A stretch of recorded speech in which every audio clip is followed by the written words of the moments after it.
Il s'appelle Moussa Konaté, un jeune garçon de la banlieue. Les rêves de devenir médecin, mais la cité c'est dangereux. Des fois elle vient voler nos rêves, quand elle nous propose la bicrave. Des fois elle nous propose la mort, quand les problèmes rencontrent les armes. Moussa est un sans-papier, il a grandi en Guinée. Il est arrivé en Europe pour simplement étudier. Il ne traîne pas en bas de la tour, il préfère devenir un building. Maman est restée au pays et papa travaille à l'usine. Il souhaite retourner au pays quand il sera diplômé. Passer toute sa vie en Europe, ça ne l'a jamais intéressé. Et comme chaque jour se ressemble, Moussa découvre la routine. Et sur son magnifique accent, ses bons amis le taquinent. Moussa veut devenir médecin, car il a perdu sa sœur.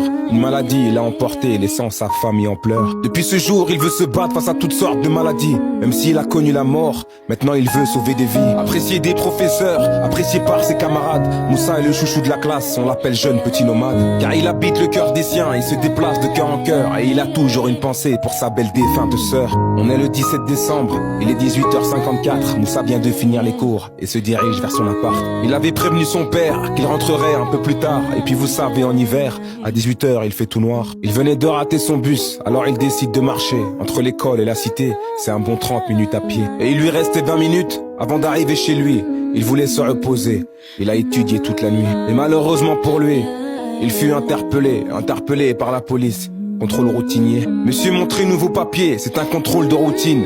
Rien à voir avec la couleur de votre mélanine. Une carte de séjour, l'un des policiers rigole. Des mots crient sur son accent. Moussa s'en étonne. Monsieur, respectez-moi, j'aimerais bien rentrer chez moi. En plus de ça, il se fait tard et puis vous savez, moi j'ai froid. Le policier en question est de plus en plus agressif et sort des phrases hors de contexte. Moussa est pris pour cible. Il a beau lui expliquer qu'il est ici pour les études, mais que cherchait ce policier à croire que tout ça l'amuse. Moussa perd patience, il ne peut plus rester calme. Une provocation de trop, et le voilà qu'il pète un câble. Il devient nerveux, et ça amuse le policier. Ses collègues ne sont pas d'accord, il veut se faire le sans-papier.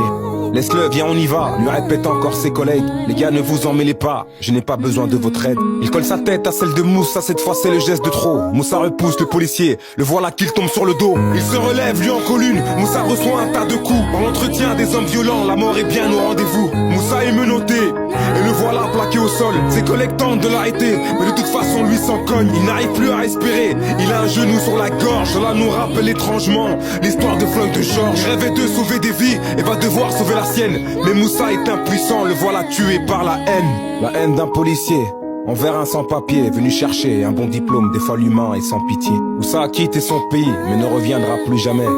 Une victime de plus, les bavures ne s'arrêtent jamais. Ziyech Bouna, Traoré Adama, la liste est tellement longue, je crois que je vais m'arrêter là.